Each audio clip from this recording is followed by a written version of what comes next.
dimanche est différent de l'autre. Chaque dimanche est différent du précédent. Chaque dimanche est différent. Et ces dimanches, 30 juillet, est unique. Ça ne reviendra plus dans notre calendrier. Tu es un Dieu unique aussi. Unique parce que tu fais toutes choses bonnes à son temps. Merci, Seigneur Jésus. Merci, Seigneur, pour ce matin. Merci, Seigneur, pour ce matin. Nous sommes dans ta présence ce matin, en ce culte dominical, pour ces cultes de louange et d'adoration, pour ces cultes où nous voulons exprimer notre reconnaissance. Alléluia, Abba Papa. En ces cultes dominicales du 30 juillet, nous élevons Adonai comme Seigneur. Nous levons Jésus comme tout puissant. Du reste, tu es Dieu par devers toi-même. Que nous puissions t'adorer ou pas, tu es Dieu. Tu restes Dieu d'éternité en éternité. Tu restes Dieu d'âge en âge. Tu restes Dieu d'éternité en éternité. Yoshua Mashiach. Merci pour ce culte. Merci pour ce culte dominical. Merci pour ce culte de louange et d'adoration. Merci pour ce culte où nous voulons nous exprimer, où nous voulons partager avec toi notre intimité. Que dis-je? Chercher à partager ton intimité ce matin. Ah. Voici les jours que l'Éternel a fait, dit la Bible. Merci. Merci Seigneur. Merci pour ce matin. Merci Jésus. Merci Jésus. Merci Jésus.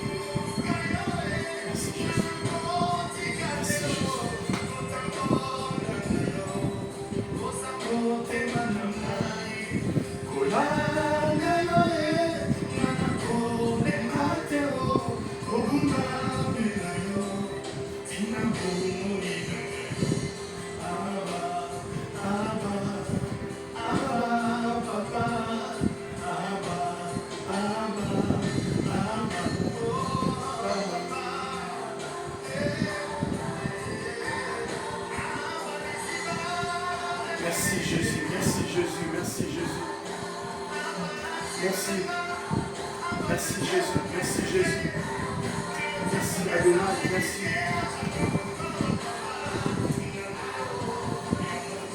Merci Seigneur pour ce matin, merci pour ce culte dominical.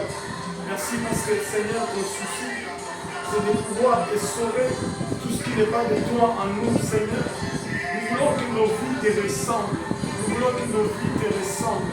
Nous voulons que nos vies te ressemblent. Nous voulons que nos vies te ressemblent. Nous voulons que nos vies te ressemblent. Nous voulons que nos vies te ressemblent. Nous voulons que nos vies te ressemblent. Nous voulons que nos vies te ressemblent. Jésus, merci. Merci pour ce matin. Merci pour ce moment dans ta présence. Merci pour ta grâce. Merci pour ta miséricorde. Merci pour ton nom, Seigneur. Merci parce que tu es Dieu. Alléluia, Seigneur. Merci parce que tu es roi. Merci parce qu'il n'y a point de Dieu comme toi et il n'y en aura point, Seigneur. Tu es le véritable, le Saint d'Israël. Tu es le tout-puissant et le tout-suffisant. Merci pour ces matin, Jésus.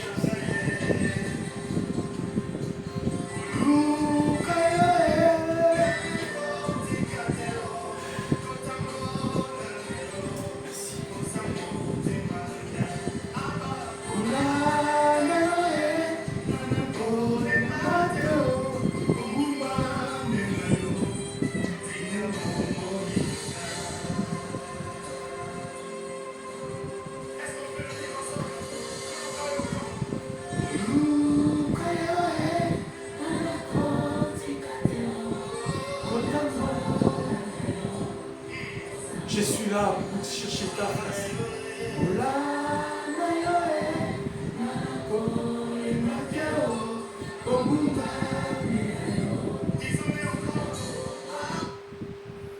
Kolukayo ce matin, chercher ta face. Nous sommes là ce matin pour implorer ta grâce et ta miséricorde. Nous sommes là ce matin pour nous rapprocher du trône de ta grâce. Nous sommes là ce matin pour élever celui qui est assis sur le trône. Nous sommes là ce matin pour confesser celui qui vit d'âge en âge. Nous sommes là ce matin pour élever celui qu'on appelle l'étoile brillante du matin. Nous sommes là ce matin pour élever les soleils levants. Nous sommes là ce matin pour élever les soleils de la justice. Nous sommes là ce matin pour élever les serpents d'airain. Nous sommes là ce matin pour élever les bâtons de Moïse. Nous sommes là ce matin pour glorifier la manne cachée. Nous sommes là ce matin pour élever celui qui vit d'éternité en éternité. Il s'appelle Adonai, Yoshua Mashiach, le Dieu tout-puissant, le Dieu tout-suffisant, le Dieu merveilleux. Nous sommes là ce matin pour glorifier toi qui vis dans nos cœurs. La Bible dit les cieux des cieux ne peuvent te contenir. Les cieux des cieux ne peuvent te contenir. Mais tu as accepté de venir d'habiter dans nos cœurs. Nos cœurs sont tout petits, mais tu es là. Ça te suffit. Comment ne pas glorifier un tel Dieu? Comment ne pas sanctifier un tel Dieu? C'est lui sur qui la Bible dit Saint, Saint, Saint est son nom. Sur sa cuisse et sur son corps un nom est écrit. Il est saint, le Seigneur des armées, assis sur un cheval blanc. Il revient bientôt. Le pour, nous te sanctifions et nous te faisons des courbettes. Notre époux. Bénis ce culte matinal. Bénis ce culte dominical, c'est 30 juillet 2023. Merci pour ta grâce. Dans le nom de Jésus. Ainsi, nous avons prié ensemble avec nos bien-aimés. Nous disons Amen. Amen. Gloire au Seigneur. Bien-aimé dans le Seigneur, je suis heureux ce matin encore d'être parmi les vivants. Parce que la Bible dit que renouvelle ses bontés chaque matin. Alors que dans la Bible, dans le livre de Lamentations de Jérémie, l'homme de Dieu, le prophète Jérémie, s'est rendu compte que rien ne marchait dans sa vie. Rien ne pouvait marcher. Mais il dit, c'est qui nous donne la force. C'est qui nous donne l'espérance. C'est ce que je voudrais communiquer ce matin. Et ce serait aussi le soubassement de notre message de ce matin. C'est qui nous donne la force. C'est que les bontés de l'Éternel ne sont pas épuisées. Ses compassions ne sont pas à leur terme. Elles se renouvellent chaque matin. Alléluia! Et ce matin, nous sommes privilégiés. Parce que la Bible dit, un chien vivant vaut mieux que le mort. Vous qui êtes vivants ce matin, glorifiez le Seigneur. Vous qui êtes vivants ce matin, élevez Adonai. Vous qui êtes vivants ce matin, bénissez le Dieu Tout-Puissant. Gloire au Seigneur. Nous sommes le 30 juillet, bien-aimés.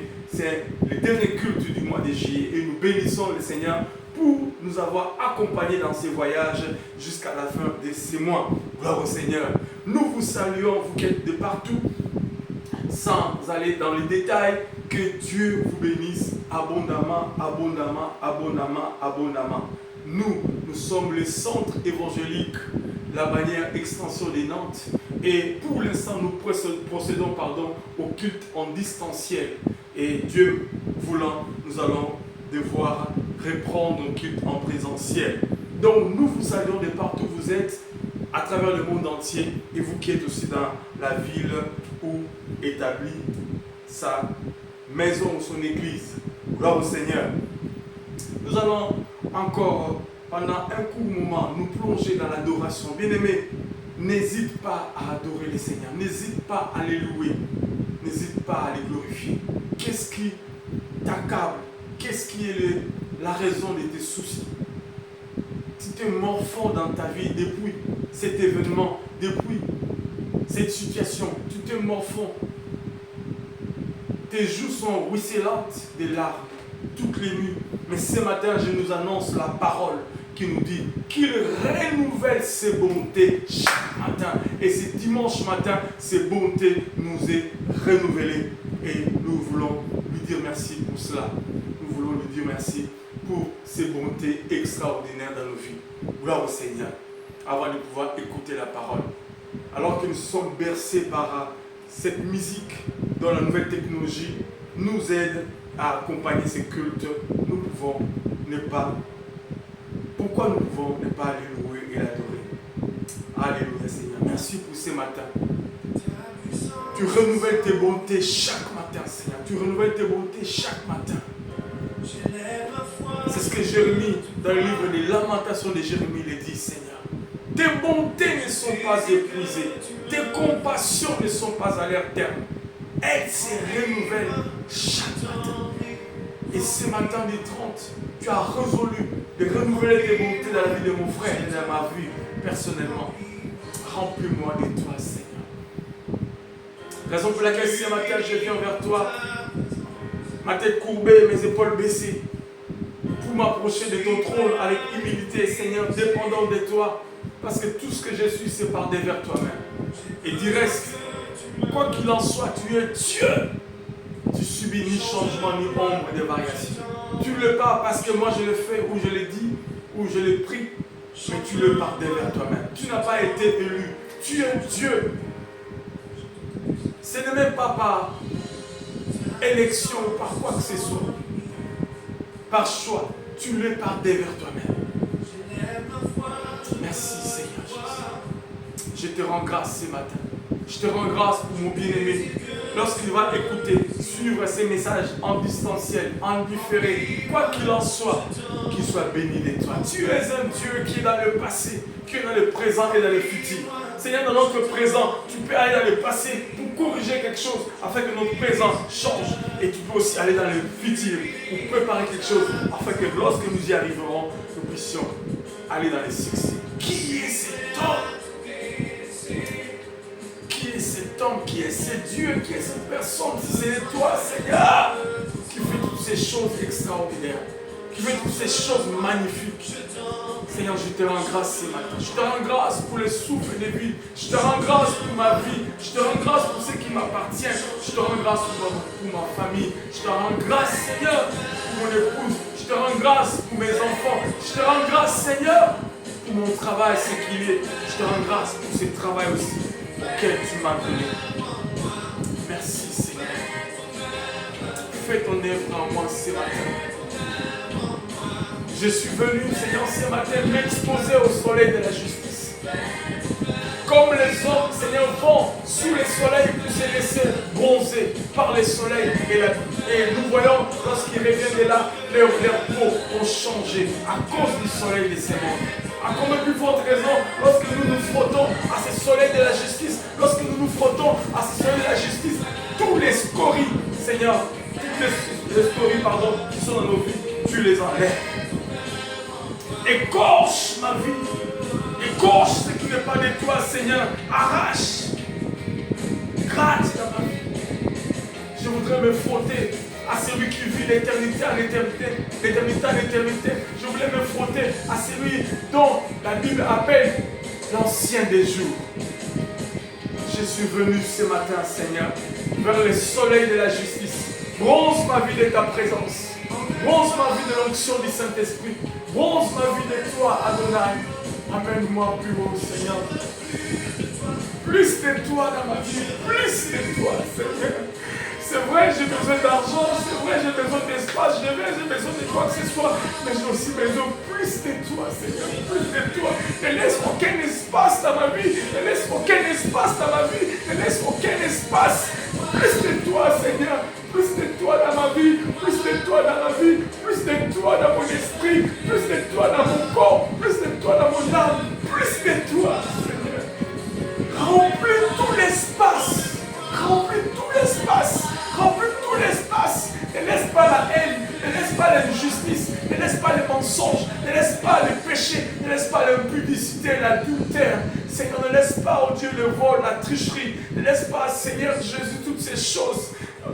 Yahweh des blancs sordides, Yahweh des blancs prendre la place, toutes ces choses sordides, Seigneur, qui prennent la place dans ma vie. Je veux plus de toi, Saint-Esprit, plus de toi, Saint-Esprit. Ce matin, nous avons plus besoin de toi, plus encore, Seigneur, au-delà de ce que nous avons déjà, plus encore de toi, Seigneur, plus de toi, plus de toi ce matin, Seigneur Jésus. Plus de toi en ces jours du 30 juillet, plus de toi, Seigneur. En ces cultes d'action de grâce, plus de toi. Alléluia. Je veux plus de toi, Seigneur. Je veux plus de toi, Seigneur. Je veux plus de toi, Seigneur. Je veux plus de toi.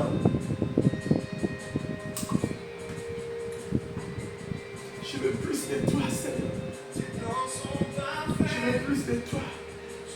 Je veux plus de toi. Prends l'espace. Mes pensées, ma tête, mes réflexions. Je veux plus de toi. Seigneur, plus de toi partout. Plus de toi dans mon cœur. Plus de toi dans mes sentiments. Plus de toi dans mon âme. Plus de toi dans mon âme. Plus de toi dans mon âme. Plus de toi dans mon esprit. Plus de toi, Seigneur. Plus de toi.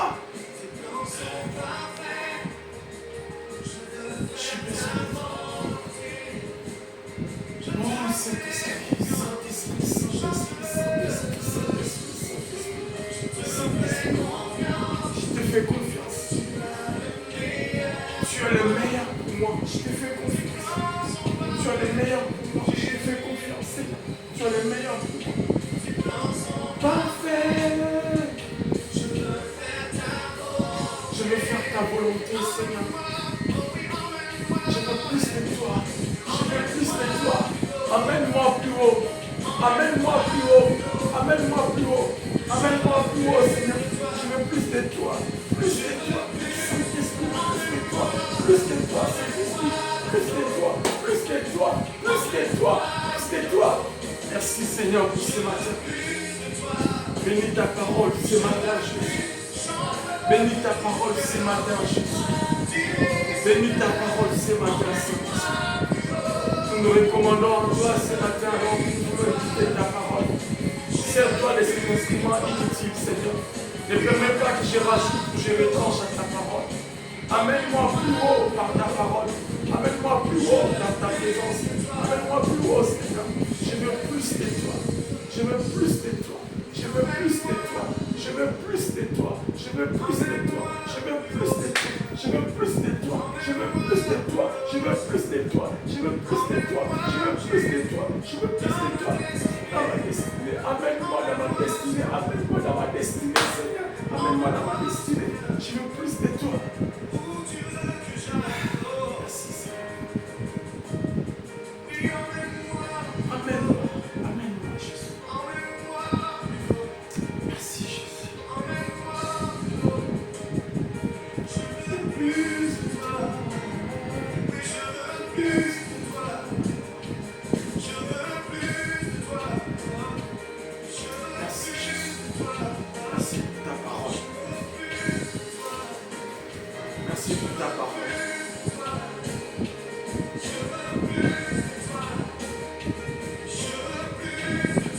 Nous voulons t'aduler ce matin. Nous voulons te confesser ce matin. Alléluia.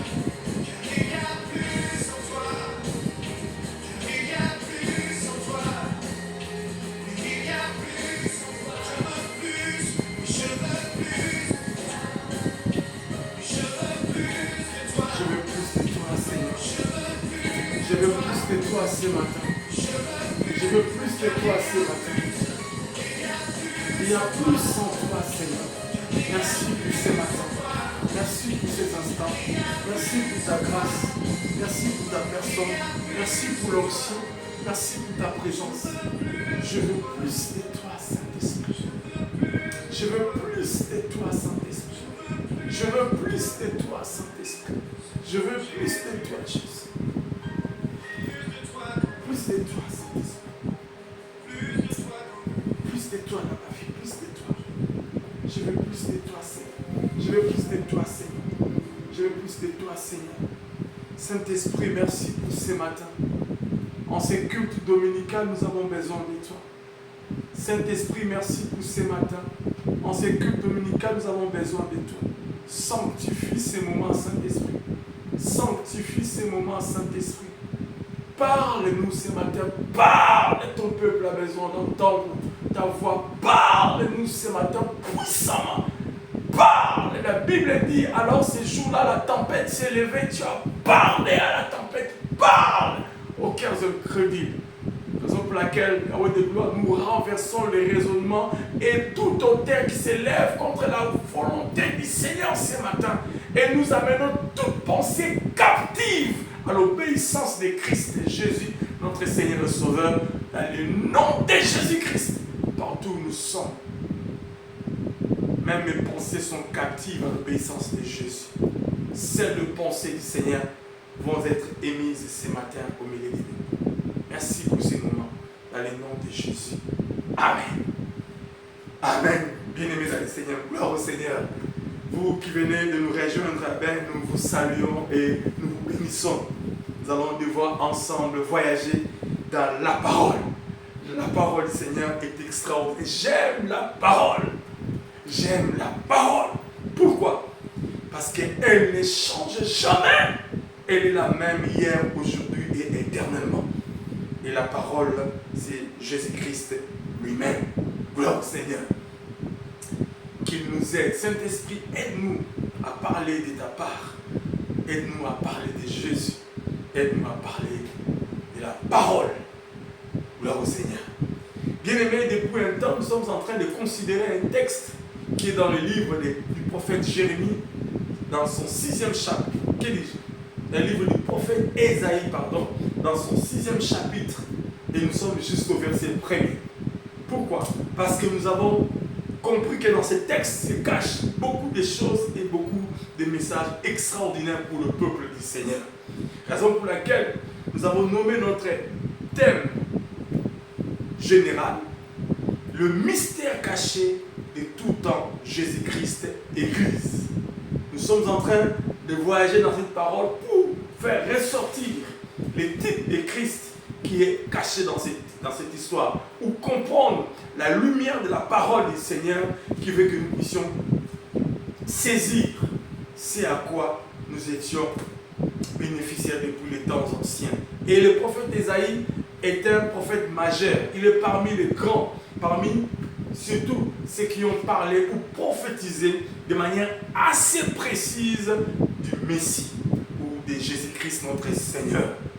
Et nous sommes en train de voyager dans ce livre du prophète prophète Ésaïe, dans son 6e chapitre. Et le verset 1er nous dit ceci: l'année de la mort du roi Osias, j'ai vu le Seigneur assis sur un trône très élevé, et les pans de sa robe remplissaient les temples. Yes! Juste ce premier verset, nous sommes quasiment au 5e leçon. Dieu ne cesse de nous parler. Oui, 5e leçon aujourd'hui. Juste le premier verset. Et le Seigneur est en train de nous amener dans un voyage extraordinaire de sa parole. Bien, le dimanche dernier, pour rappel rapidement, nous avons vu ensemble, dans ce grand thème, c'est vrai, le mystère caché de tout temps, Jésus-Christ, Église, comme sous-thème, les événements qui nous changent ou qui vous changent dans la vie. Les événements qui nous changent ou qui vous changent dans la vie. Bien aimé, il y a des événements qui changent la vie, qui changent l'histoire d'une personne. Les événements qui changent en bien comme en mal la situation d'une personne, la vie d'une personne. J'ai été dans mon travail, dans une maison ou dans une famille où j'ai trouvé un papa et une maman. On discutait avec eux par rapport à des situations qui nous arrivent de manière des fois incontrôlée. C'est un monsieur-là de 70 ans qui me disait qu'il est maintenant quasiment en chaise roulante. Mais il y a quelques temps, il était en très bonne santé et cela est arrivé de manière brusque. Peut-être c'est son âge, mais il y a aussi des gens de son âge qui marchent encore. Donc il y a des événements bien aimés, lorsqu'ils arrivent, ça chambarde tout dans ta vie, en bien comme en mal. C'est ce que nous avons vu. Et lorsque nous observons ces textes, c'est ce que le Seigneur voulait que nous puissions comprendre. Alors que nous voulions aller rapidement vers le trône et la gloire du Seigneur, le Saint-Esprit nous met un stop. Et ce matin, nous allons encore évoluer. J'ai envie d'aller plus loin. Mais le Saint-Esprit veut que nous allions vraiment step by step pour comprendre. Lorsque nous observons juste ces premiers versets, nous nous rendons compte qu'il y a un événement qui se passe. On peut dire même un événement du siècle ou de cette période-là. Un événement mondial, un événement, je ne sais pas, qui a bouleversé le pays. Donc nous pouvons aussi pendant un moment retenir notre attention par rapport à cet événement. Essayer de converger notre réflexion vers cet événement et savoir quelle est la leçon que Dieu, quel est le conseil divin que Dieu veut que nous puissions tirer lorsqu'un événement arrive. C'est ce que nous avons vu la fois dernière, le dimanche dernier, nous avons vu les événements qui nous changent dans la vie, première partie. Et aujourd'hui, nous verrons pareil, mais la seconde partie. Et peut-être dimanche prochain, la troisième partie, je ne sais. Donc, il y a eu un événement. Lorsque nous lisons l'année de la mort du roi Osias, cet événement, c'est quoi? C'est la mort. Alors, cet événement de la mort, comment cet événement peut influencer la vie d'une personne? Parce que nous avons vu aussi qu'est-ce qu'était la mort, qui était Osias. Et nous sommes en train toujours de voyager. Et Esaïe est comme au centre de tous ces événements. Et c'est lui qui nous sert comme des clés pour comprendre le message divin qui est caché derrière ces écritures. Bien, nous avons vu la fois dernière ou le dimanche dernier que nous vivons tous, tous dans ce tournant des fois, des événements importants qui changent le cours de notre vie au quotidien. Cependant, nous y avons des principes fondamentaux à retenir qui sont attachés à cela. Nous avons vu ça la fois dernière, que nous sommes affectés, influencés par des événements, par des situations volontaires ou non volontaires. Mais cela affecte notre vie. Et c'est ce que nous avons vu la fois dernière. On a dit qu'il y a des principes fondamentaux attachés aux événements que nous devons retenir de manière précise. Et ces principes sont lesquels? Le premier, les événements qui sont les résultats de nos choix, ce qu'on peut influencer. Donc dans la vie, il y a des événements qui sont les résultats de nos choix. Ce qu'on peut influencer, on a dit le mariage, la naissance d'un enfant qui est préparé. C'est vrai, ça vient des fois de manière brusque, mais dans un couple organisé, on prépare, on s'organise pour l'arrivée d'un bébé. Bref, ce sont des événements qui ont tendance à être positifs parce que nous-mêmes, nous avons l'intention que ça soit bien. Raison pour laquelle nous influençons ces événements de manière positive. Ça, c'est le premier principe dans la catégorie des événements qui nous influencent. Et nous avons dit que même dans ces cas-là, où nous-mêmes, à la base, nous avons été constructeurs, fabricants de ces événements, nous pouvons retenir une information importante, c'est que même dans ces événements, la diversité peut arriver. Cependant, la diversité doit être considérée comme un cadeau du ciel. Parce que Dieu, des fois, souvent utilise la diversité ou les événements malheureux pour nous forger. C'est pour ça que j'ai dit que la diversité est un cadeau caché. C'est-à-dire, toutes les épreuves de notre vie, peu importe la provenance ou la raison de leur existence, sont là pour nous faire grandir et progresser. Et cela augmente notre confiance à Adonai lorsque nous sommes de l'autre côté du tunnel. Cependant, pendant que nous sommes en train de traverser ce tunnel, ça devient difficile. Deuxième principe, rapidement, nous avons parlé la fois dernière, c'est qu'il y a aussi des tournants ou des événements qui nous hantent, qui ne se relèvent pas de notre choix ou de nos choix. Des événements qui nous hantent, qui nous dépassent, qui sont plus forts que nous. Des situations qui nous surpassent. Des événements qui viennent à l'imprévu, en bien comme en mal. Et dans ces événements, nous les subissons. Ce sont des catégories de situations que nous subissons. Des décisions. Une personne a pris une décision et vous avez été affecté par cela. Qui ça? Adam et Ève. Ce sont des événements que nous subissons. Sans au préalable, nous soyons l'auteur. Et même dans cette catégorie des événements, nous avons aussi tiré profit d'un conseil divin en disant que nous ne choisissons pas tout ce qui nous arrive. C'est vrai, nous ne choisissons pas dans nos vies. Cependant, nous avons la capacité de choisir nos réactions face à ces événements. Ça, c'est l'élément qui est attaché à ce principe. C'est vrai, nous pouvons argumenter en disant ce qui m'arrive, ce n'est pas moi qui ai choisi, ce n'est pas moi qui ai décidé, ce n'est pas moi qui ai accepté cela. On me l'a imposé. Cependant, même si cela est ainsi, il y a aussi une part de responsabilité qui est mienne ou qui est tienne. C'est cela, c'est gérer nos réactions. Quelles sont nos réactions par rapport à ces événements? Comment réagissons-nous? C'est hyper important, bien aimé dans les Seigneurs. C'est hyper important. C'est cela, les deux principes fondamentaux que nous avons vus. Pour aller rapidement, et nous avons parlé aussi des deux points ou des deux conseils divins pour éclore ces thèmes dont j'avais dit l'existence réelle des hommes est un moyen par lequel Dieu utilise aussi pour accomplir son dessein. Et deuxièmement, deuxième conseil, ne pas se laisser influencer par la tragédie. Nous ne devons pas conjuguer notre vie sur base de la tragédie. Nous ne devons pas focaliser ou nous ne devons pas définir notre vie sur base des événements qui nous arrivent. Donc ces événements ne doivent pas affecter notre vie, juste à nous identifier dans ces événements. D'autres personnes disent « Ah, moi, je suis même ceci. Ah, moi, je suis même cela. Ah, moi, je suis maladif. Ah, moi, je ne réussirai jamais. » C'est-à-dire, il s'est approprié de ces événements négatifs comme si cela faisait partie de sa vie, comme si cela était une fatalité pour lui.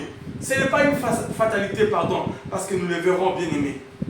Ces événements, des fois, c'est vrai, sont pour nous comme des situations qui nous mettent devant un mur. Impossible à passer, à surmonter, mais ce n'est pas une fatalité, pardon, parce que nous avons le Seigneur avec nous. Et nous le verrons. Donc, bref, nous avons vu, et c'est ce que je viens de le dire, que nous ne devons pas définir notre vie par rapport aux événements. Les événements ne doivent pas affecter et identifier nos vies. Ne prenons pas les noms des événements. Moi, je suis diabétique, c'est vrai. Mais tu peux sortir de là parce que Dieu est capable de te guérir de la diabète. Et aujourd'hui, bien aimés, c'était les deux premières leçons que nous avons vues le dimanche passé. Aujourd'hui, nous allons voir les deux autres, parce qu'il y en avait 4. Mais la liste n'est pas exhaustive. Donc, vous pouvez aller plus loin vous-même lorsque vous faites une étude biblique. Bien aimé, c'est bien d'aimer la parole. Étudiez vous-même la parole. Essayez de tourner la page de la parole. Vous allez comprendre la profondeur et le conseil qui est attaché à la parole. Comme je disais une fois, j'ai fait un commentaire dans Facebook, et le docteur Manou à Kinshasa m'a appris le béaba de la lecture de la parole avec la Bible Scofield. Et depuis là, je suis allé à l'école, j'ai évolué dans un groupe biblique, GBI, qui m'a appris encore à aimer la parole, groupe biblique universitaire. Bien aimé, j'aime la parole, je me perds dans la parole. Lorsque je médite la parole, je passe des heures. Des fois, je ne me rends pas compte combien la montre tourne. Il faut que je m'arrête. Parce que lorsque je me mets dedans, je me perds dans la parole. Pourquoi? Parce que je vais connaître l'auteur de ces livres. Alléluia! Tu ne peux pas connaître l'auteur de ces livres si tu ne donnes pas à lire cette merveilleuse parole. Je me perds dans la parole. J'aime la parole. Je t'ai béni, homme de Dieu et docteur. Tu m'as appris à aimer cette parole. Je t'ai béni, frère Christian qui est aux États-Unis. Tu m'as défié, tu te souviens, frère? Ce frère m'a défié, il ne le laissait pas.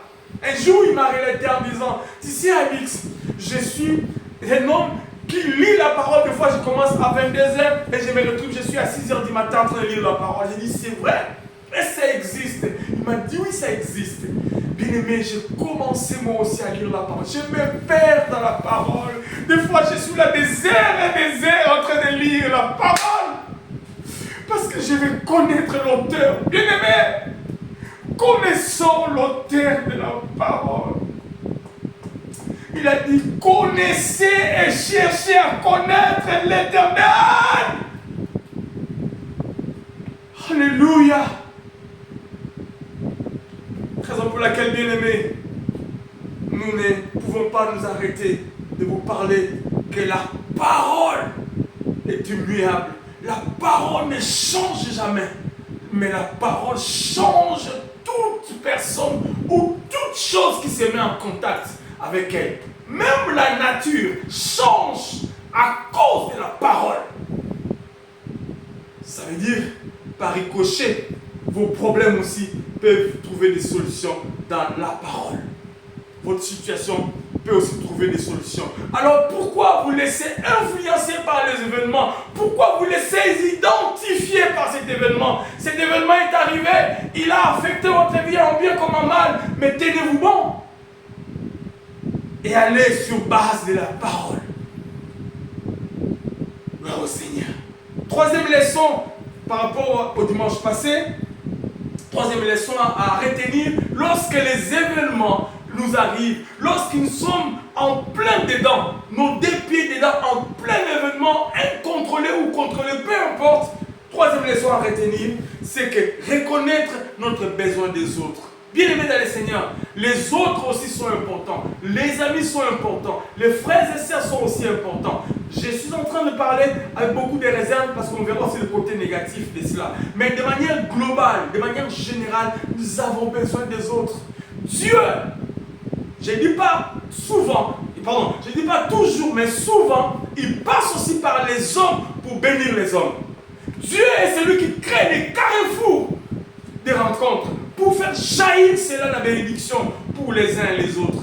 Raison pour laquelle il est important de tenir une bonne relation avec la personne qui est à vos côtés. Vous ne pouvez pas savoir qui est à vos côtés. Bien-aimés dans le Seigneur, nous avons besoin des uns et des autres.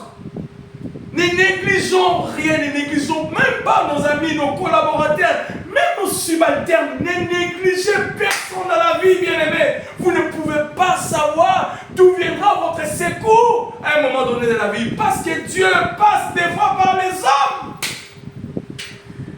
Alléluia. Des fois, nous négligeons nos subalternes, nous négligeons nos amis, nous négligeons nos frères et sœurs parce que nous pensons que nous sommes meilleurs qu'eux. Bien-aimés, nous avons aussi besoin des autres dans la vie. Nous avons aussi besoin des autres. Nous avons aussi besoin des autres. J'ai écrit, nous avons tous besoin d'aide dans la vie. Personne n'est une île. Personne n'est un électron libre. Nous avons besoin des conseils et d'encouragement des autres pour survivre aux périodes sombres de la vie. Donc, nous avons besoin des conseils, des soutiens, d'accompagnement des autres pour survivre aux périodes sombres de la vie. Bien-aimés, lorsque les événements qui nous influencent ou qui vont nous influencer arrivera, qui sera à côté de vous? Avez-vous entretenu de bonnes relations ou avez-vous été une personne qui est remplie de colibés? Vous êtes là qu'à parler du mal des autres, à essayer d'enterrer vos subalternes, à essayer de faire du mal. Vous vous mettez sur un piédestal. Oh Seigneur, aide-moi, Seigneur. On a parfois besoin de s'isoler, c'est vrai, lorsque les problèmes arrivent, lorsque ces événements nous arrivent. Lorsque ces événements de la deuxième catégorie, par rapport à nos principes, nous arrivent, on a parfois besoin de s'isoler, de vivre des moments de solitude. Pour se retrouver, réfléchir, il est important des fois de se retirer, de faire marche en arrière, de reculer pour mieux sauter. Dit, je ne sais pas si c'est un proverbe ou quelque chose en français, on le dit comme ça, reculer pour mieux sauter.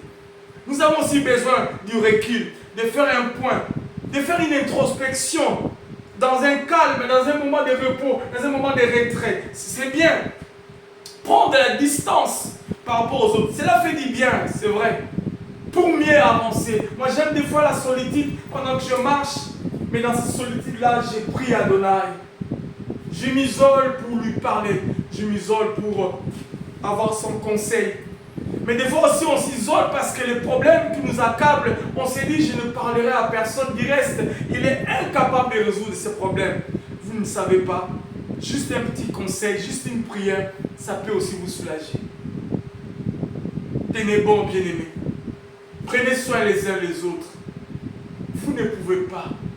Vous ne pouvez pas. Ces jours-là, lorsque Jésus portait sa croix pour aller à Golgotha, Pierre, où étais-tu? Jean, où étais-tu? Toi, le bien-aimé de Jésus, Jean, où étais-tu? Ces jours-là, la Bible nous relate un homme incognito, mais il était disciple d'Adonai, disciple de Jésus. Il est venu, il a porté sa croix. Et lorsqu'il est mort, un autre homme aussi est venu. Vous connaissez la Bible, lisez, je ne vous donnerai pas de nom, c'était un exercice. Allez chercher. Il a pris le corps de Jésus pour aller l'enterrer.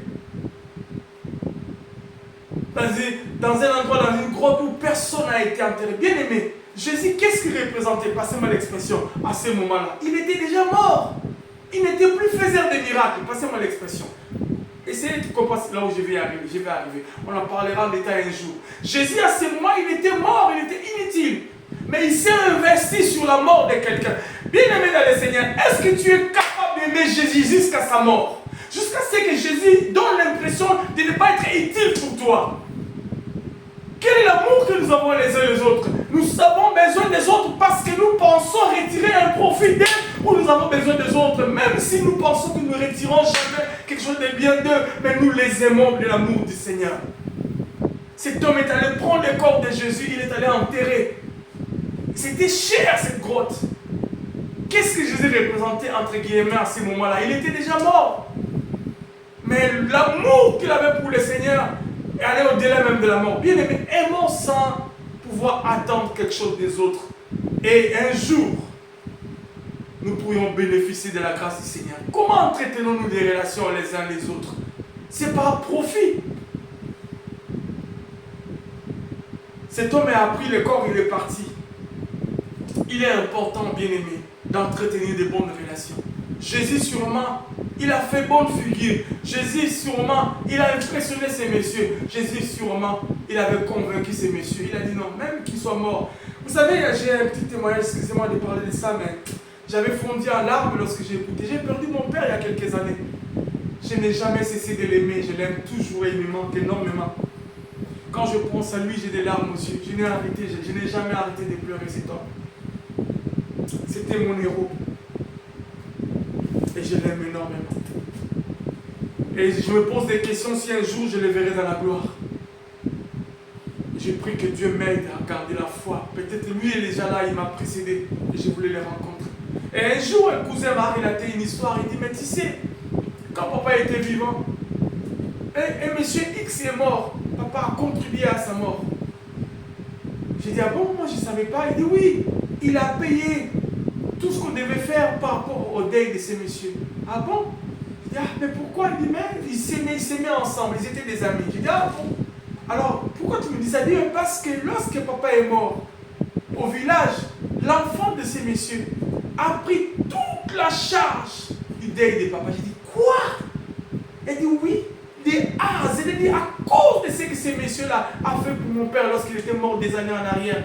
Moi, je m'occuperai aussi de lui. Il est mort, il est à Kinshasa, je ne le connais pas. Mais à cause de ce que j'ai entendu lui faire pour mon père, bien aimé, j'ai fondi en larmes. Vous ne pouvez pas savoir ce que vous aimez aujourd'hui et l'impact qui se passe dans la vie des autres. Entretenons de bonnes relations. Vous ne pouvez pas savoir celui qui est à votre côté, et qu'est-ce qu'il est capable de faire. Peut-être qu'il fera mieux, même plus que ce que vous faites pour lui. Lorsque les événements malheureux nous arrivent, vous ne pouvez pas imaginer d'où vous viendra le secours. Donc reconnaître notre besoin des autres est important dans la vie. Et est important, bien aimé. Il est si important de ne pas nous isoler, c'est vrai, lorsque nous souffrons, mais de chercher plutôt tous les soutiens humains possibles. Là, je redescends un tout petit peu par rapport à celui qui est affecté. Bien aimé, toi qui es affecté, toi qui es découragé, toi qui es abattu à cause de ces événements, tu t'isoles. Moi aussi, cela m'est arrivé. Des fois, on a envie de s'isoler, on n'a pas envie de parler. J'ai un bien-aimé qui me forçait, qui m'appelait, qui voulait avoir de mes nouvelles, qui venait me voir, qui m'encourageait. Que Dieu te bénisse, frère. Vous ne pouvez pas savoir comment ça se passe. Bien-aimé, nous avons besoin les uns les autres. Va vers ton ami, encourage-le. Une phrase, une pensée, même peut-être aussi un peu d'argent. Les gens n'aiment pas qu'on parle d'argent, mais ça aide toujours. Vous pouvez envoyer de l'argent à quelqu'un. Vous ne pouvez pas savoir ce que vous êtes en train de faire dans la vie de cette personne. Même un 10 $ pour vous ou un 10 €, c'est négligeable pour vous. Mais vous ne pouvez pas savoir combien ça peut influencer une journée d'une personne. Parce qu'il manque cela, même jusqu'à la dernière centime. Ah. Il est vrai que le cœur de l'homme, ça j'en parlais tout à l'heure, il est vrai que le cœur de l'homme est mauvais. Mauvais alors. Le cœur de l'homme est mauvais, frère. Bien aimé, le cœur de l'homme est mauvais.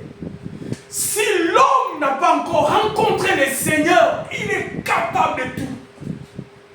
Et de sur quoi? S'il a rencontré le Seigneur, il lui fait encore pire.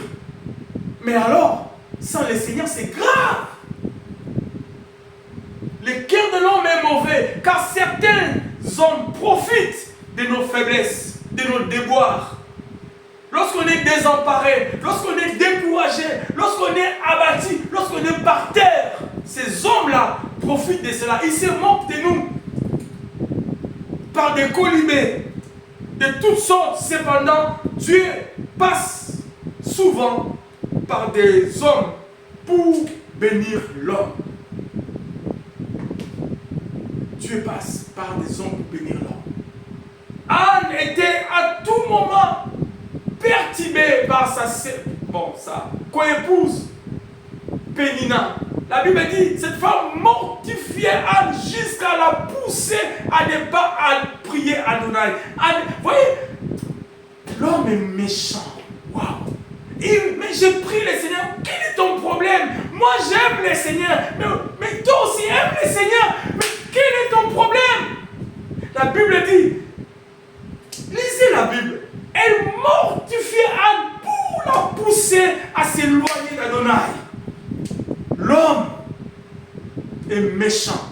Mais de l'autre côté, lorsqu'il est allé prier, un autre homme aussi a été une bénédiction pour elle. L'homme, Dieu peut passer par l'homme, tout comme aussi le diable passe par l'homme pour faire du mal aux autres. Le cœur de l'homme est méchant. Quand on ne va pas bien, on peut avoir tendance à se replier. Ça, ce sont des caractéristiques d'une personne qui a été affectée par un événement. On a tendance à se replier, à se retirer du monde, pour souffrir en silence. On s'est dit que les autres ne pourraient pas comprendre, ou bien que cela les embêterait. Je ne veux pas les embêter avec mes problèmes. Je ne veux pas, je préfère me retirer, je préfère me cacher. C'est bien, mais en réalité, ce n'est pas bien du tout. Ce n'est pas bien du tout, tu t'es détruit en toi-même. Parce que ne rien dire et rester seul, cela fait encore plus souffrir. Ne rien dire et rester seul, bien-aimé, cela fait encore souffrir. Partager sa souffrance, c'est déjà la rendre plus légère. Partager avec les hommes de Dieu, partager avec des frères et sœurs, partager avec tes bien-aimés, ça va te soulager. Un verset viendra, ça va te soulager et te faire du bien. Nous avons besoin les uns les autres. Donc plus que jamais, on a besoin de ceux qui nous entourent pour en sortir et aller mieux. Nous avons besoin les uns les autres, bien-aimés, entretenant de bonnes relations. Ésaïe se retrouve devant ces événements. Ésaïe se retrouve devant ces situations compliquées comme vous et moi. Nous rencontrons des problèmes pour lesquels nous subissons à 100% les conséquences. Donc du tenant aux aboutissants, nous sommes en rien comme cause ou comme raison d'existence de ces problèmes.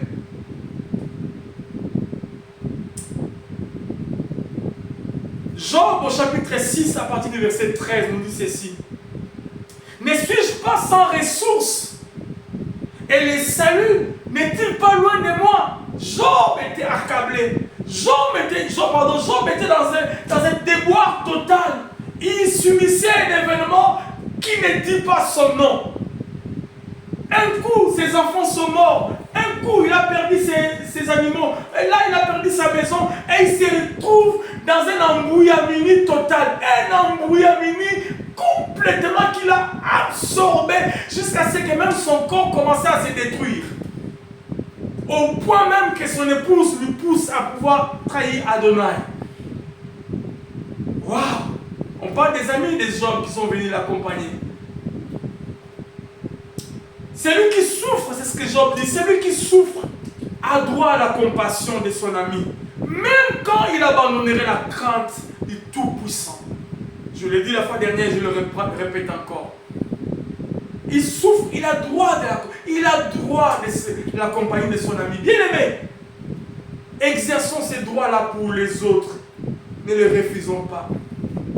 J'ai cherché ces textes pour bien comprendre, parce que c'est une phrase que je le dis souvent, ça a raison que je le dis, parce que dans les dictionnaires ou dans Google, on parle de siracide. Et siracide, c'est cantique des cantiques. Mais lorsque dis-je Ecclésiaste, pardon.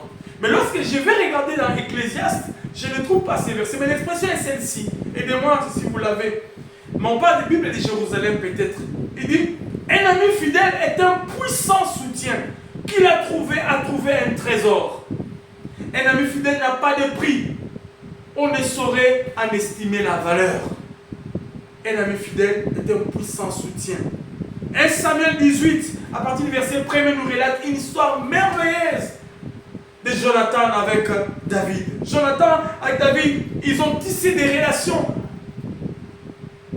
je peux dire, des relations profondes, indescriptibles, je peux dire.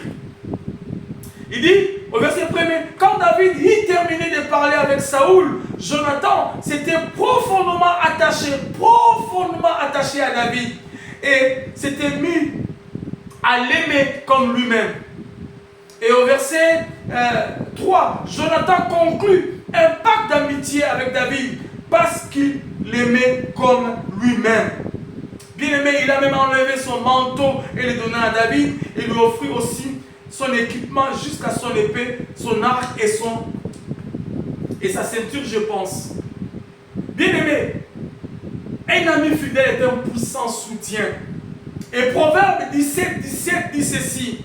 L'ami aime en tout temps. L'ami aime. Bien aimé, quel genre d'ami as-tu? Quel genre de relation as-tu? Qui est ton ami? Est-ce que tu as un ennemi ou tu as un ami à côté de toi? Parce que Proverbe 17 dit ceci. L'ami aime à tout temps. Et dans le malheur, il se montre un frère. Dans le malheur, il se montre un frère. J'aime, alléluia, avoir des amis. Mais est-ce que ces amis-là deviennent des frères? Proverbe le dit.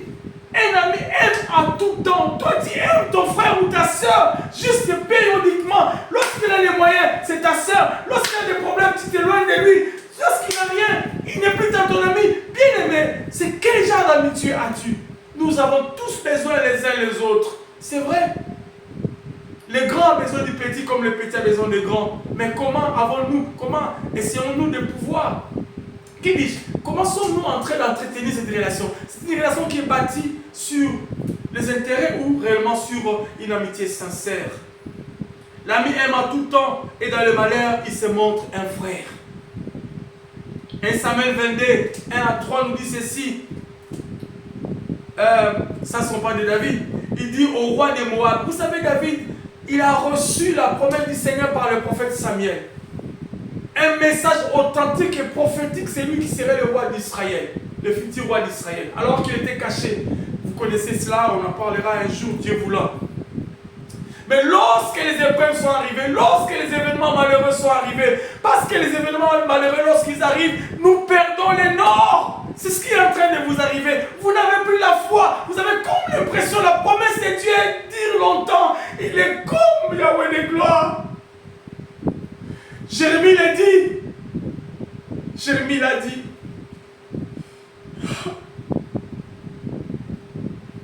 Des fois, on a comme l'impression que les promesses de Dieu sont comme des mirages dans le désert. Lorsqu'on s'y approche, ils n'existent plus. On perd espoir. J'étais étonné la première fois lorsque j'ai lu ces textes. David, tu as rencontré le grand Samuel, où la Bible parle, aucune de ses paroles n'est tombée pendant son ministère. Il était un grand Samuel, prophète. Samuel juge. Il dit ceci.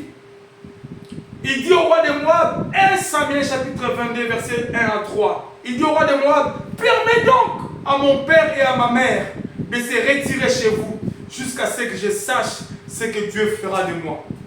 Vous lisez cette histoire légèrement avant, sa famille est venue les rencontrer alors qu'il fouillait Saoul.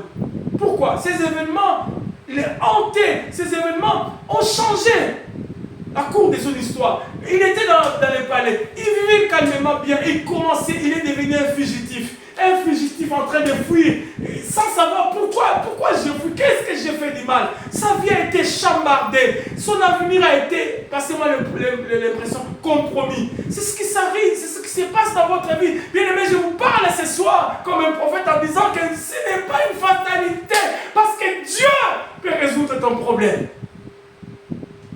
Et David, qui avait reçu, comme vous et moi, nous avons reçu des promesses, lorsqu'ils nous sont accablés, c'est comme ça qu'ils nous réagissent. David dit, jusqu'à ce que je sache ce que Dieu fera de moi. David, tu ne sais pas ce que Dieu fera de toi. Tu te poses la question, jusqu'à ce que je sache ce que Dieu fera de moi. Mais il fera de toi le roi d'Israël. Le problème c'est quoi? C'est qu'il a rejeté à gauche, mais David allait à droite, c'était l'opposé.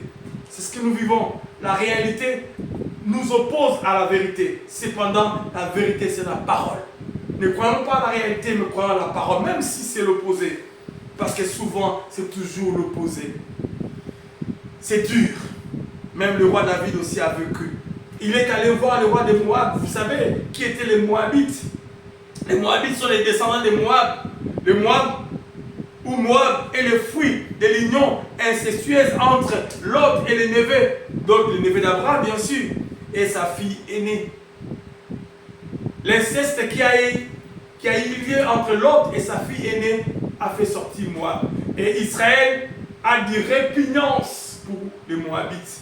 C'est un peuple bizarre, un peuple péché, qui vit dans le péché, passez-moi l'expression. Mais lorsqu'il a eu des problèmes, il est allé demander secours là-bas. Cependant, je disais tantôt que le cœur de l'homme est mauvais. On a envie d'avoir du secours. On a envie que les hommes nous aident. Mais comment sont-ils les hommes? Comment les hommes vivent-ils? Comment ils s'occupent de nous, je peux dire? Ou comment ils réfléchissent? Le temps passe tellement. Oh Seigneur.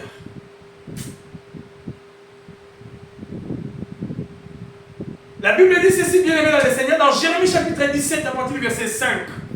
Ainsi parle l'Éternel, maudit soit l'homme qui se confie dans l'homme, qui prend la chair pour son appui et qui détourne son cœur de l'Éternel.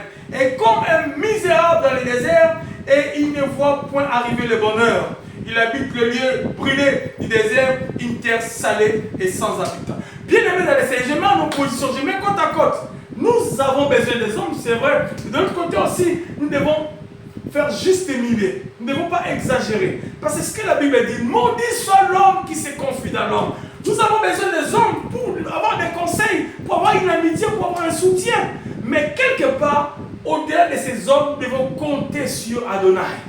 C'est lui dont je parlais tantôt. Pour lui, aucun événement n'est une fatalité.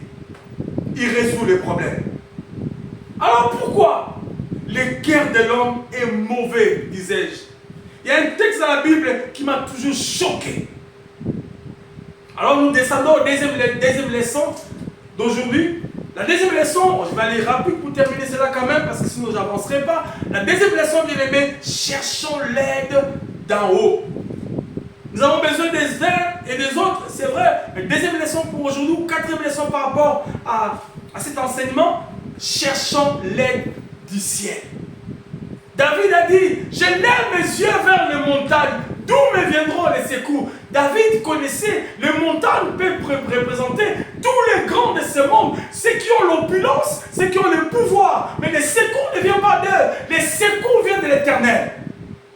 Bien aimé, même dans les combats, nous savons, devant Goliath, il venait avec des lances, un homme de 3 mètres de hauteur, sûrement, et devant un petit comme ça. Et tu viens avec moi, avec des lances, etc. Mais moi je viens contre toi au nom de l'Éternel. Lorsque nous venons au nom de l'Éternel, aucun événement qui est devant nous peut résister. Lorsque nous venons au nom de l'Éternel, aucune situation ne reste inchangée. Lorsque nous venons au nom de l'Éternel, aucun problème ne peut persister. Lorsque nous venons au nom de l'Éternel, il change l'histoire de l'homme. Je connais cet homme, il a changé ma vie. Vous pouvez compter sur lui, frère. Vous pouvez compter sur lui, ma soeur. Parce que la Bible dit, c'est si ça pousse sur leurs chars, les autres ça pousse sur leurs chevaux. On peut dire aujourd'hui, c'est si ça pousse sur la Russie, c'est si l'autre ça pousse sur Joe Biden aux États-Unis, mais moi je m'ai poussé sur le nom de l'Éternel des armées. Bien-aimés dans le Seigneur, cherchons les secours d'en haut. Lorsque ces événements sont là, bien-aimés, cherchons Dieu. Ça peut prendre du temps, mais peu importe le temps que cela prendra, cherche l'Éternel. Parce que c'est lui qui peut dire un dernier mot dans ta vie. Les hommes bien-aimés sont mauvais. Les cœurs de l'homme sont mauvais. L'histoire dont je vous parle, c'est dans Genèse chapitre 31, à partir du verset 6, je vais paraphraser. Lisez 31:6 du livre de Genèse. On raconte une histoire. C'est cette histoire qui existe entre Jacob et son beau-père et entre-temps son oncle, Laban, le frère de sa mère. La Bible dit ceci. Là, Jacob s'adresse à ses femmes. Vous savez vous-même que j'ai servi votre père de tout mon pouvoir. Et votre père s'est joué de moi et a changé 10 fois mon salaire.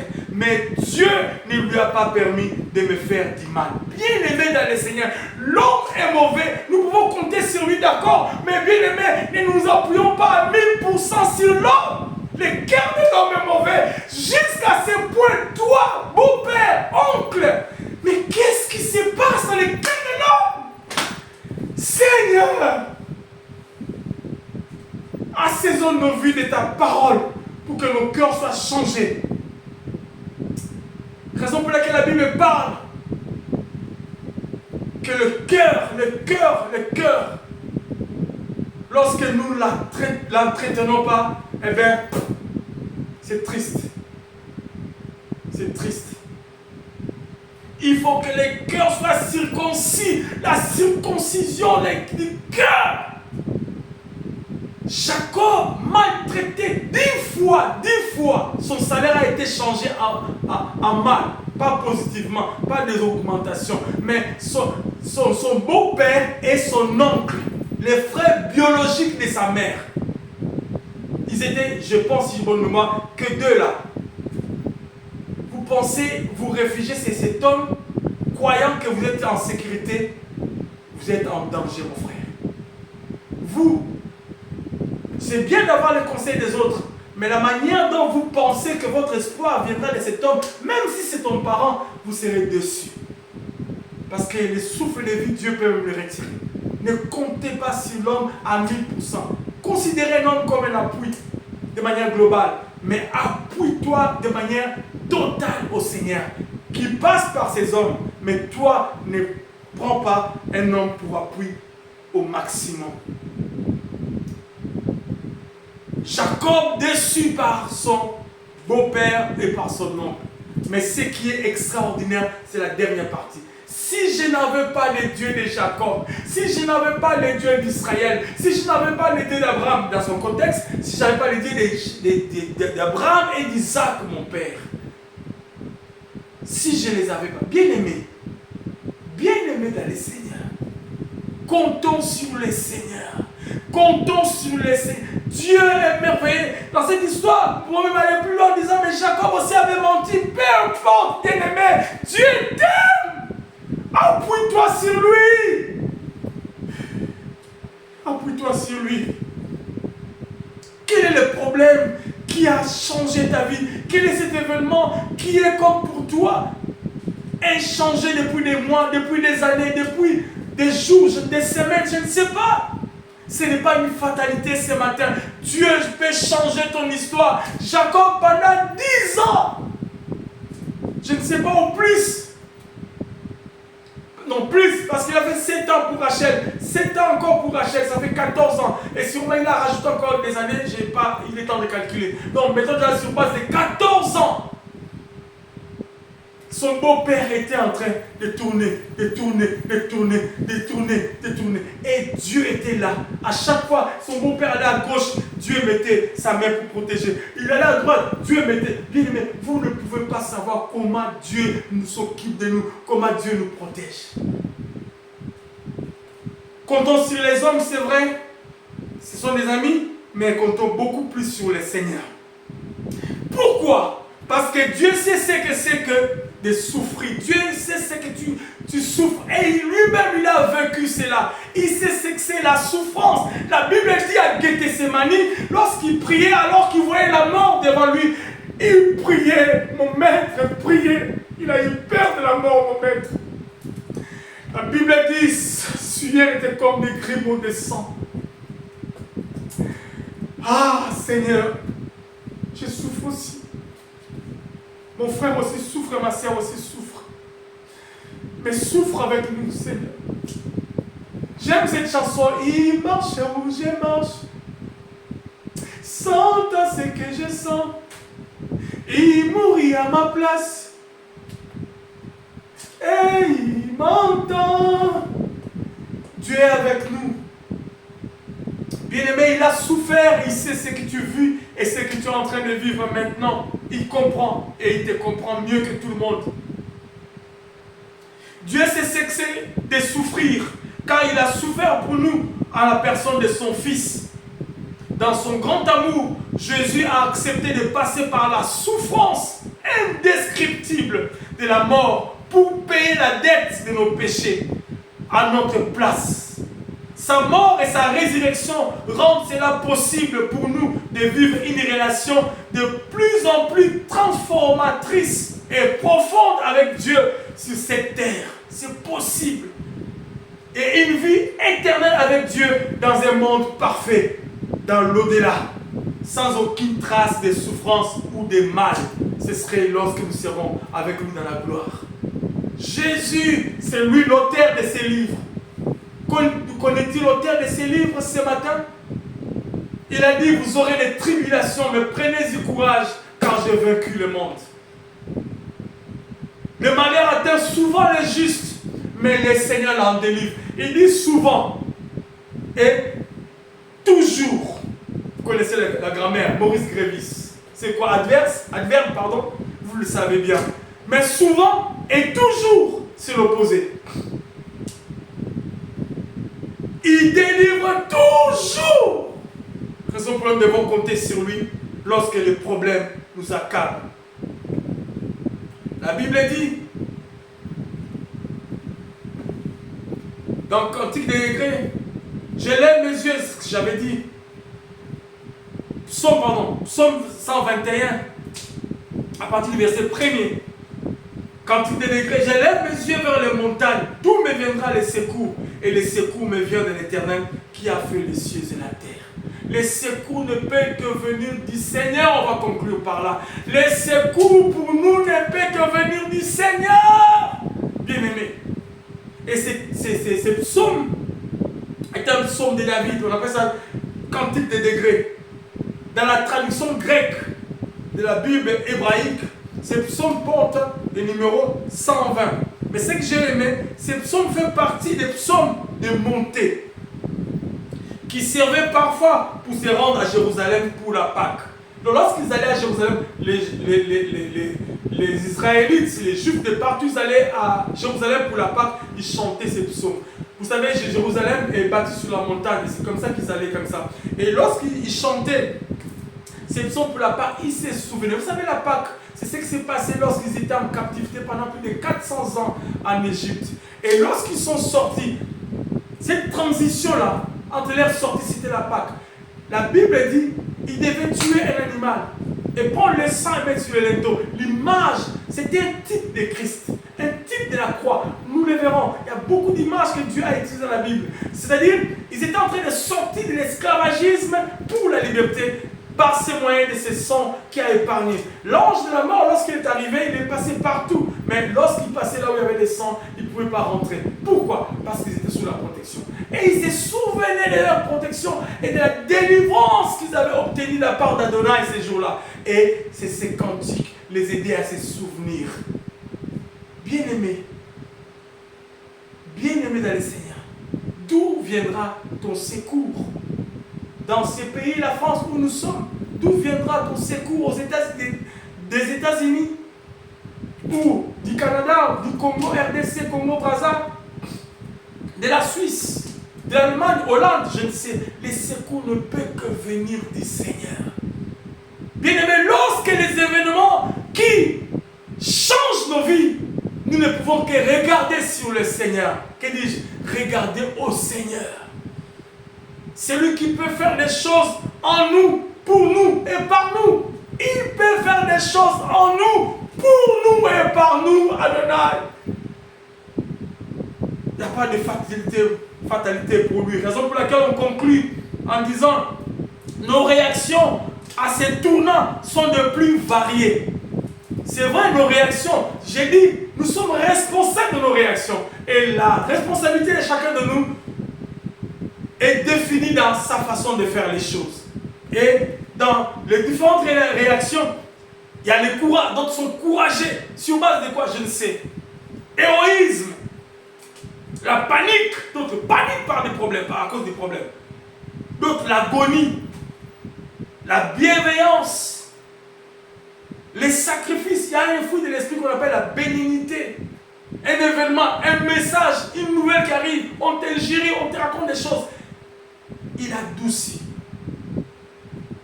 Ça ressemble à la douceur. La personne qui a la capacité de minimiser les problèmes, le feu. Ça, c'est le Saint-Esprit. Mais tu es là, tu ne sais pas qui t'a injurié. C'est pas grave, Dieu sait. Comment réagissons-nous par rapport aux événements? Tournons nos regards à 100% vers Dieu ou tournons nos regards à 50% ou 40% ou 30% vers Dieu et 70% vers les hommes?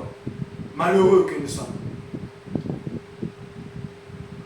Les sacrifices, les épreuves nous révèlent le pire et le meilleur de ce que l'être humain est. Bien aimé, les épreuves révèlent ce que nous sommes réellement. Bien aimé, c'est cette épreuve-là que nous nous rendons compte si je suis capable ou pas. N'est-ce pas, ça vous arrive des fois, vous-même, devant une situation où vous devez pécher. Mais lorsque vous arrivez à vous en sortir, sans que personne ne voie, vous vous sentez fort, vous vous sentez fier de vous. Waouh! J'ai réussi à ne pas mentir.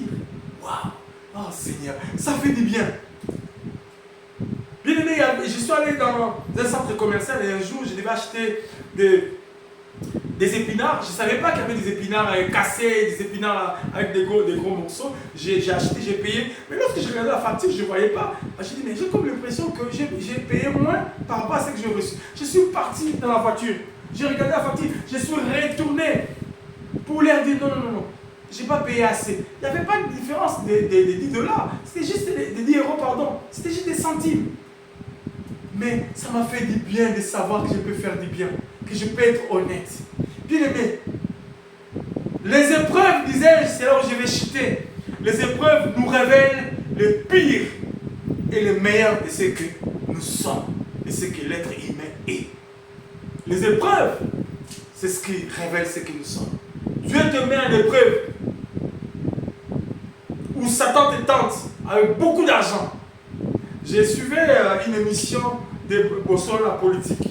Un abbé qui disait, j'aime cet homme, il parle bien, il dit dans son église, il était étonné. Il pose la question, si on vous donne autant de millions, qu'est-ce que vous allez faire? Il dit même les frères ou les chrétiens que je pensais les mûrs ou assez saints, ils ont dit, je vais voler 1 million. Waouh! Devant une épreuve, qu'est-ce que nous faisons? Qu'est-ce que nous faisons, bien-aimés? Et si le mal qui se manifeste à un tel moment peut nous décourager, la manifestation du bien au sein de l'épreuve est souvent une source de puissance, d'inspiration et de solidarité.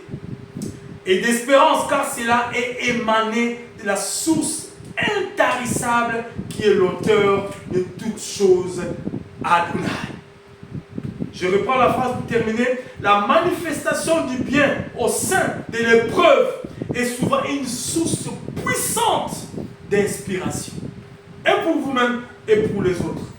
De solidarité et de l'espérance. Car cela est émané de la source intarissable qui est l'auteur de toutes choses, Adonai. Lorsque vous êtes coupé de la source, vous serez à court des ressources à coup sûr. Lorsque nous sommes coupés de la source, parce que notre source devient un homme, parce que notre source devient une institution, un pays, un mariage, un mari ou une femme ou des enfants, eh bien, nous serons à court des ressources à coup sûr. C'est vrai, nous avons besoin les uns des autres. Comment entretenons nos relations? Mais c'est mieux de tourner nos regards vers Adonai pour qu'il nous secoue lorsque nous avons des problèmes. Courbons la tête à la prière. Père, merci pour ces moments merveilleux. Merci pour ta parole. Ta parole nous fait du bien, Seigneur. Ta parole est extraordinaire. Ta parole est merveilleuse. Ta parole nous visite. Ta parole nous bénit. Ta parole nous soutient. Ce matin, Seigneur, nous avons écouté ta parole, ton conseil divin. Maintenant, cela dépend de nous. Qu'est-ce que nous faisons de ces conseils? Nous les jetons dans la poubelle ou nous allons partager cela ou nous allons appliquer cela au quotidien? Tout dépend de nous. Qu'est-ce que nous faisons de la parole? Qu'est-ce que nous faisons de la parole? Sommes-nous une terre fertile ou sommes-nous cette terre dont la parole tombe dessus? C'est comme des épines. Ou c'est comme il tombe sur un chemin. Père, merci pour ta parole. Les événements qui changent notre vie, des impartis. Merci pour cette merveilleuse parole. Nous ne devons pas minimiser les amis, nous ne devons pas minimiser les uns les autres, nous devons considérer tout le monde. Dans les noms puissants et glorieux de Jésus, nous avons ainsi prié, nous disons Amen. Gloire au Seigneur. Merveilleux moment. Merveilleux moment.